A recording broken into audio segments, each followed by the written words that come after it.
അങ്ങനെ ഇന്ത്യയുടെ അടുത്ത പരമ്പര എത്തിയിരിക്കുകയാണ്. ഇനി ഇന്ത്യയുടെ അടുത്ത അംഗം ബംഗ്ലാദേശുമായിട്ടാണ്. നീണ്ട ഇടവേളയ്ക്ക് ശേഷമാണ് ഇന്ത്യൻ താരങ്ങൾ തിരിച്ചു വരുന്നത്. ആദ്യം തന്നെ ടെസ്റ്റ് പരമ്പരയാണ്. സെപ്റ്റംബർ 19-നാണ് ആദ്യ ടെസ്റ്റ്. അത് കഴിഞ്ഞാൽ ഒക്ടോബർ 6-ന് T20 സീരീസ് ആരംഭിക്കുന്നുണ്ട്. T20ക്ക് വേണ്ടിയുള്ള ഇന്ത്യയുടെ ടീമിനെയാണ് നമ്മൾ ഇന്നത്തെ വീഡിയോയിൽ നോക്കുന്നത്. ഇത്തരം ക്രിക്കറ്റ് ന്യൂസിന് വേണ്ടി ഈ ചാനൽ മറക്കാതെ സബ്സ്ക്രൈബ് ചെയ്യൂ. കോച്ചായ ഗൗതം ഗംഭീറിന് വലിയ പദ്ധതികളുണ്ട്. ദ്രാവിഡിനെ പോലെ ഒരു മണ്ടനല്ല ഗൗതം ഗംഭീർ. ആരെയൊക്കെ കളിപ്പിക്കണം, ആരെയൊക്കെ ഒഴിവാക്കണമെന്ന് കൃത്യമായ പ്ലാനിംഗ് ഉണ്ട്. സഞ്ജുവിനെ സപ്പോർട്ട് ചെയ്യുകയാണ് ഗംഭീർ. സാധാരണ ഋഷഭ് പന്ത് പ്ലേയിങ് ഇലവനിൽ ഉണ്ടെങ്കിൽ സഞ്ജുവിന് ഒരു മാച്ചിൽ പോലും അവസരം കിട്ടാറില്ല. എന്നാൽ അവസാനത്തെ T20കളിൽ പന്തിനെ പുറത്തിരുത്തിയാണ് സഞ്ജുവിനെ പ്ലേയിങ് ഇലവനിൽ കളിപ്പിച്ചത്. സഞ്ജുവിന് അത്രയും സപ്പോർട്ടാണ് ഗംഭീർ കൊടുക്കുന്നത്.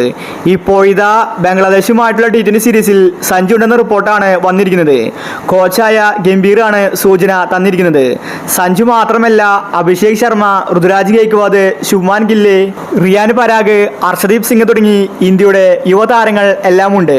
സൂര്യയും പാണ്ഡ്യയും ഒന്നും തന്നെ ഉണ്ടായിരിക്കില്ലെന്ന റിപ്പോർട്ടാണ് വന്നിരിക്കുന്നത്.